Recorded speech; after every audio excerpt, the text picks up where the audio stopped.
Ô Bahia, como é que você tá? Beleza? Me conta uma coisa aqui, velho. Eu fiquei na Shimano Fest e simplesmente não acompanhei nenhuma dessas três etapas que aconteceram da Vuelta. Foram três mesmo, né? Um contra-relógio e duas que eu não faço a mínima ideia como foram. Você pode me explicar? E outra, me fala também como que foi o Grand Depart dessa Vuelta e como que ele se chama aí nessa edição da corrida espanhola. Fala, Breninho, tudo bem? Bem que eu vi o seu Instagram, você divulgando um monte de coisa da feira, foi bem legal, né? Pois é, cara, a Vuelta começou igual a gente fez aquela prévia antes, foram três etapas, teve o contrarrelógio por equipes em Utrecht, de 23 quilômetros. Depois nós tivemos duas etapas planas, a de sábado e a de domingo, uma que saiu de Hertogenbosch até Utrecht de novo, ou seja, voltou para a mesma cidade. E a outra saiu e chegou na cidade de Breda, bem ao sul da Holanda, já quase na divisa com a Bélgica. Foi fantástico, acho que eles chamavam de La Vuelta Holanda, uma coisa assim, o Depart. A região, acho que é Limburg, né, a região do país. E foi fantástico. Eles estimam que mais de 1 milhão de pessoas acompanharam a corrida ao longo do percurso, que passou por várias pequenas cidades, assim, foi até bem técnico, sabe? Apesar de planas as etapas muito sinuosas, cheio de rotatórias e curvas e guias de ciclovia, foi até bem dinâmico a corrida, mas foi super legal, cara. Bahia, a sensação que eu tenho é que faz tanto tempo que a gente não assiste uma etapa de contrarrelógio por equipe, a gente só assiste contrarrelógio individual, que a gente quase que não lembra direito as regras, né? E elas variam, né? Variaram de acordo com os anos aí e com as corridas. Como que foi? Era obrigado a chegar a equipe inteira? É, Passa a ser o líder da classificação geral, o primeiro da equipe que cruza a linha? Como que funciona isso? Breninho, é o seguinte, as equipes largavam de 4 em 4 minutos, com 8 atletas. Salvo engano, acho que a Burgos BH teve já uma baixa antes da largada, testou positivo Covid, o cara não pôde participar, então já largaram com 7. Foi uma equipe espanhola, se não me engano é essa mesmo. Enfim, o tempo da equipe é o tempo do quinto atleta. Então vamos supor, se chegasse 2, 3 atletas muito na frente, não adianta. É o tempo do quinto atleta, que é o tempo de todo mundo. Então, por isso que a gente fala que tem que chegar a 5. Entendeu? Porque o trabalho tem que ser coletivo para que o quinto chegue no mesmo tempo do primeiro, obviamente. Geralmente o que as equipes faziam, até na metade, no primeiro terço, segundo terço, ela ia eliminando um dos que puxava mais, ele fazia um esforço maior, e depois, assim que ele fazia o trabalho dele, ele já saía e não precisava de tentar acompanhar o grupo todo, até para se poupar. Como era um pouco técnico, com um pouco de curva, não deu tanta diferença.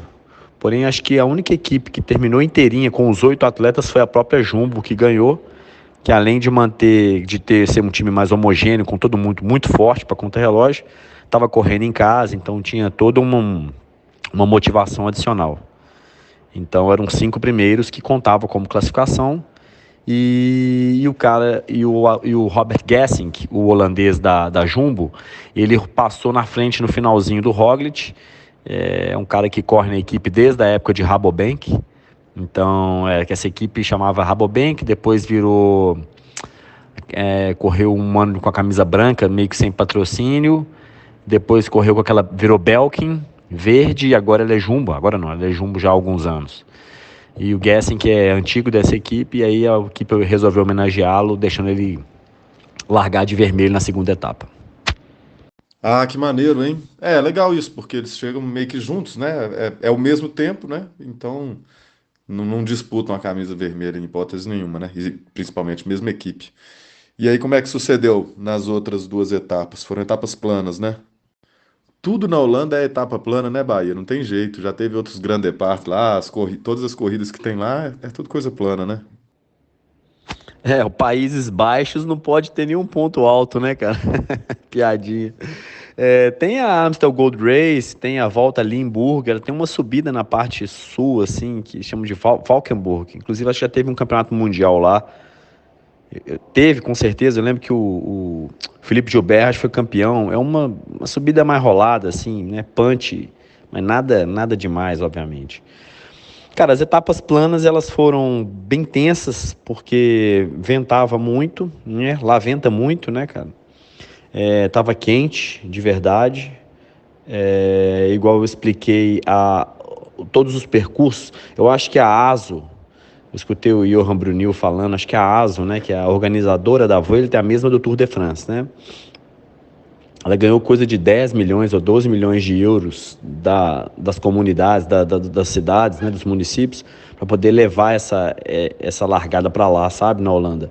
Ela havia sido contratada já para antes da pandemia, mas obviamente por razões ela não aconteceu lá, e esse ano finalmente aconteceu. Mas com isso teve que passar em vários microburgos, várias pequenas cidades, sabe? E isso, eles têm muita infraestrutura viária, muito quebra-mola, muita rotatória, muita curva, ciclovia, e ficou bem perigoso, teve muita queda, sabe? Foi bem nervoso. Eu acho que a etapa de ontem, quase certeza, foi uma média acima de 46 quilômetros por hora para 4 horas de prova. Foram 193 quilômetros. A etapa de domingo foi a mais longa. E a etapa de sábado foi também muito longa, não foi tão longa. Ela acho que teve 175 quilômetros, se eu não me engano. O que aconteceu foi que nas duas etapas o sprinter da Bora, o Sam Bennett, venceu. Ele que estava moralmente em baixa, porque em 2010, desculpa, em 2020, ele tinha sido camisa verde do Tour, né? Pela Quick Step, andou demais. E para 2021, ano passado, ele estava cotado para ser o sprinter principal da equipe. Porém, numa corrida preparatória para o Tour, se eu não me engano, no Tour da Bélgica, ele machucou o joelho, o tornozelo, mas ele estava em tempo ainda de se recuperar para o Tour, mas o Patrick Lefevere, né, o diretor da Quick Step, ardilosamente planejou isso, e naquela mesma volta da Bélgica, quando o Sam Bennett machucou, o Mark Cavendish venceu etapas, se não me engano, duas, e isso o credenciou para correr o Tour, e fez o Tour do ano passado, que a gente acompanhou, né? E viu que ele bateu o recorde do Ed Merckx e tal. E também porque dizem que, pelo fato daquele momento ele já tinha assinado com a Bora, eu acho que o Lefevere deixou ele meio de molho, sabe? E acabou que ele não correu mais aquele ano, aí correu a Vuelta, se eu não me engano, ganhou a etapa da Vuelta. Inclusive, ele tem um recorde. Todas as grandes voltas que ele largou, ele ganhou pelo menos uma etapa. Então ele ganhou uma etapa, ele ganhou a etapa na Vuelta, e depois ele ficou, terminou a temporada, começou a temporada de 2022 ainda mal, não conseguindo resultado. A única etapa que ele havia ganho, a única corrida que ele havia ganho esse ano foi aquela clássica Eschborn Frankfurt, na Alemanha. É uma corrida de um dia, né? E ele ganhou, mas depois não ganhou mais nada. Isso para um sprinter é horrível. Não foi para o Tour de France, né? Não foi para o Giro. Obviamente que a Bora montou dois times focados em montanha e etapa, sobretudo em montanha, para ganhar a classificação geral, né? No Giro e no Tour. Era classificação geral, mas a equipe foi dissolvendo, né? O russo não correspondeu, esqueci o nome dele agora, pô. Vlasov.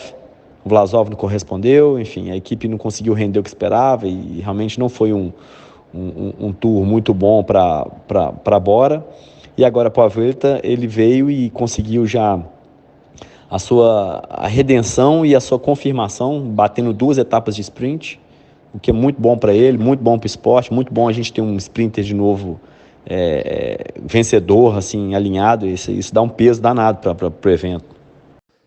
Porra, que maneiro, velho. Enquanto você foi falando, eu fui puxando a ficha aqui do Sam Bennett. Ele tem 31 anos e começou, tipo assim, a primeira corrida importante que ele ganhou foi em 2009.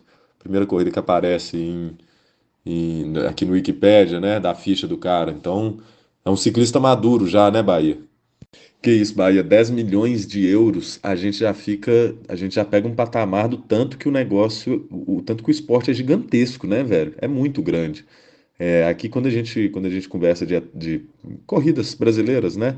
Não tem a mínima ideia de road, mas mountain bike é uma corrida muito grande. É a prefeitura que paga 50, 80, 100 mil reais, né? Cara, 10 milhões de euros para uma prova isso mostra o tanto que o negócio é grande, né? Mas me fala aí, então recapitula para mim quais foram os três nomes das três primeiras etapas mesmo, Bahia? Tá, Breninho, o cara é muito forte. Ele é irlandês, já ganhou, tem 59 vitórias na carreira. É óbvio que para um mega sprinter, isso os caras têm um pouco mais, né? Se comparar com os top contenders, mas ele é um ótimo sprinter. Ele tem 5 etapas da Vuelta, tem 3 etapas do Giro, tem 2 etapas do Tour de France, ou seja, tem 10 etapas de grandes voltas. Já ganhou 5 vezes, 5 etapas da Paris-Nice, já ganhou a clássica que eu falei, a De Pan, na Bélgica, já ganhou a Eschborn-Frankfurt, na Alemanha. Enfim, é um bom sprinter, cara. Um cara assim, não é do primeiro pedigree, mas é um cara assim, lutador, que estava embaixo e conseguiu dar a volta por cima. É sempre legal a gente ver esses comebacks assim do esporte. Ele começou na Bora Argon lá atrás, foi para Quick Step e aí agora voltou para Bora, né? E tem contrato até 2023. Torcer para ele continuar ganhando aí. É sempre bom ver um cara desse assim, se dando bem. Ele é um bom sprinter, cara. Ele é um bom sprinter. Então, a primeira etapa foi a equipe Jumbo que ganhou o contrarrelógio. Aí, naquele momento, ficou como camisa vermelha o Robert Gessink. Aí, na segunda etapa, quem ganhou no sprint foi o Sam Bennett da Bora. Porém, os tempos foram, assim, o mesmo tempo a maioria dos atletas. Tivemos algumas quedas. Teve um abandono de um atleta da Lotto Soudal, que machucou, quebrou o punho, caiu no finalzinho. Mas na passagem, na chegada, a Jumbo mudou a sequência e o Gessink ficou um pouco para trás e o Mike Teunissen passou em primeiro. Aí a Jumbo trocou a camisa vermelha, tirou do Robert Gessink e mandou para o Mike Teunissen. Naquele momento, o Vanderberg da EF, naquela etapa, tinha 3 pontinhos de camisa, alguns pontos, 2 pontos de camisa de Rei da Montanha, ele pegou. Na Vuelta, ela é branca com as bolinhas azuis. O Vanderberg pegou essa camisa e permaneceu com ela na terceira etapa, porque também teve uma outra meta. Ele passou em segundo e continuou somando ponto e está em primeiro, junto com o Thomas de Gendt da Lotto. Porém, como ele passou primeiro, ele mantém a camisa. Na terceira etapa, quem ganhou foi de novo o Sam Bennett e a Jumbo trocou de novo o posicionamento. E o Eduardo Affini, o italiano da equipe, um passistão forte, contrarrelogista, assumiu a camisa vermelha. A Vuelta agora despede da Holanda, de Breda, e vai todo mundo para a cidade de Vitória, no norte da Espanha, né, no País Basco, onde a Vuelta larga na terça-feira. Ah, que maneiro, Bahia. Ou esse formato de ter um dia de descanso tão cedo, igual tá tendo aí, teve só 3 dias de corrida e aí já tem um dia de descanso, aconteceu também no Tour, né? E parece ser um negócio legal, né, Bahia? Parece que dá uma dinâmica interessante. Os caras fazem isso porque eles precisam se transportar lá, né, da Holanda para a Espanha. E a mesma coisa que aconteceu no Grand Depart da Tour de France. Mas isso parece que cria uma dinâmica legal porque ficam essas 3 etapas assim meio morna, no seguinte sentido, planas, né? Etapas planas, sem ter muita dinâmica para acontecer. E aí o pau começa a quebrar logo depois delas, né? É como se, ao invés de dividir o Grand Tour em 3 semanas, igual acontecia, agora o Grand Tour estava dividido em 4, né? Porque um dia de descanso é um negócio muito significativo para esses caras, né, Bahia? A gente já comentou sobre isso, mas na realidade, se você lembrar bem, o Giro também começou na Hungria.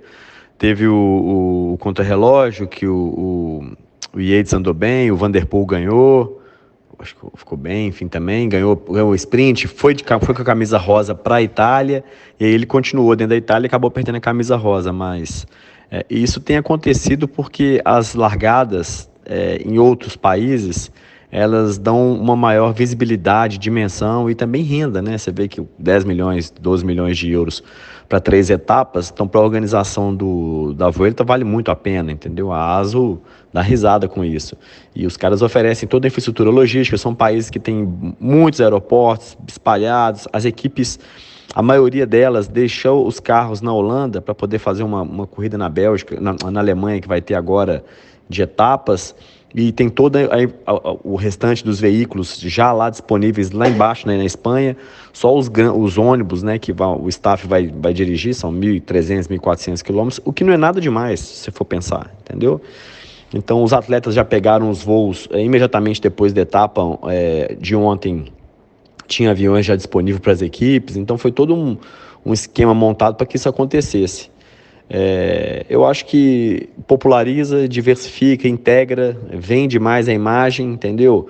Deixa as voltas mais globais e não só caseiras. Eu acho que é uma tendência, além de estender um pouco mais, né, em dias totais, né, a volta, em vez de 21 dias, com mais 2 de descanso, vão ter 3, são 24 dias de mídia, de imagem, de tudo. Então, eu acho que é uma tendência, isso vai se repetir certamente. Tanto o Giro que começou na Hungria, o Tour na Dinamarca, agora a Vuelta na Holanda, e assim vai. Maneiro demais. A gente tinha falado, sim, tem um outro podcast que a gente fala sobre essa parada do Grand Depart e como que ativa, né, um dia de descanso, como que muda para os caras e até o que que eles fazem nesse dia de descanso, né, que eles pedalam e tal. A gente teve uma conversa bem longa sobre isso. Acho que foi aquele que a gente gravou aí na sua casa, né? E para os próximos dias, meu velho? Amanhã, como é que é a característica da etapa? E até o final desse bloco da volta, como é que vai ser as características? Bom, Breninho, essa semana agora, né, ela tá toda concentrada geograficamente no norte ali da Espanha, no Oceano Atlântico, no País Basco, Galícia, aquele alto ali da Espanha, e então assim ficou uma logística facilitada para as equipes, inclusive, está tudo muito, muito próximo, porém são todas etapas muito duras, com média montanha, categoria 2, categoria 3, até categoria 4, menor categoria, né? Mas enfim, todas etapas para fuga, etapa para pontuação de montanha, chegada ao alto, etapa que chega no plano, mas no meio tem uma montanha incrível, acho que é a etapa de quinta-feira ou sexta. Ela tem uma categoria, um colosso no meio do caminho, depois um platô no alto. Para sprinter vai ser muito difícil, o sprinter tem que ser um bom escalador para poder virar, então assim, eu não consegui identificar quem que está aí que pode conseguir obter esse ponto, mas assim, para os sprinters essa semana vai ser bem complicado. Nós vamos ver fugas controladas, porque está no começo ainda, então tá arriscado, né? Ninguém perdeu muito tempo. Agora, alguns vão perder muito tempo no início da semana para tentar conseguir sair numa fuga mais para o final da semana. E isso vai deixar a corrida bem tensa e controlada, sabe? Eu acho que a gente pode esperar a classificação geral, os 10 primeiros já se delineando nessa semana, com certeza. Essa é aquela tradicional semana que se você não ganha a Vuelta, mas você perde a Vuelta. Falando em perder a Vuelta, eu esqueci de comentar, o Michael Woods, da Israel, tomou um tombo na etapa de domingo, na etapa de ontem, e abandonou, que era sendo o principal, junto com o Froome, da equipe, né, para poder pontuar. A Israel que precisa muito de pontuar, né, por conta da classificação para o World Tour no ano que vem, né, por ranking. E é isso, assim, vai ser uma semana que vale a pena acompanhar, todas as etapas vão ser dinâmicas, a imprevisibilidade impera agora, mas depois vai estar muito delineado quem vai para quê, entendeu? Se é para etapa, quem vai para ganhar a Vuelta, quem vai para ganhar camisa de montanha. Na minha percepção, tá cedo para chutar, mas eu diria que a Jumbo, obviamente, o Ineos e a Bora elas estão bem alinhadas para essa Vuelta, sabe? Elas estão bem competitivas. A gente pode esperar essas equipes aí fazendo um bom trabalho. Massa, Bahia. Sobre o tombo do Michael Woods, eu tinha lido sobre ele no reporte que você fez lá no blog da IQ. Então, para a galera que quiser ver um negócio escrito, você coloca umas imagens lá também, né? Altimetria da etapa. Lá no useiq.com.br tem, ou é useiq.cc, né? .cc, não é .com.br, não. Tem os reportes que você está fazendo diários lá, né? Show demais, Bahia. Mais alguma coisa que você acha que vale acrescentar para essa etapa? Ô, Breninho, obrigado pela lembrança aí. Eu tô dando um apoio pro Igor e pro Sandro nesse projeto aí de escrever um jornalzinho da IQ, eles gerando conteúdo para a marca deles. Obrigado pela referência. E vamos falando, essa semana vai ser uma semana ativa, a gente deve juntar mais uma ou duas vezes durante essa semana para poder dar para o pessoal uma visão geral do que está rolando na Vuelta. Vai ser uma semana agitada e com etapas bem legais e num lugar onde o público é o mais fanático da Europa no ciclismo, assim como na Bélgica. Eu diria que o País Basco é realmente um antro de aficionados. Eu acho que vai valer a pena, vai ser festa em cima de festa. E vamos que vamos. Abraço. Porra, se você tá falando que os caras são os maiores aficionados, mesmo você já tendo ido em todas essas corridas, né? Você já foi lá nas clássicas europeias, Tour de France, você já assistiu algumas etapas presencialmente e praticamente todas pela televisão. Você falar que os caras lá, País Basco, são os maiores aficionados, é porque deve ser mó loucura, né? A gente gravou aquele podcast com o Toninho falando da etapa que ele assistiu presencial lá, achei que ficou muito bom. O reporte que ele deu foi muito legal, do tanto que os caras são aficionados, né? Bahia, valeu demais.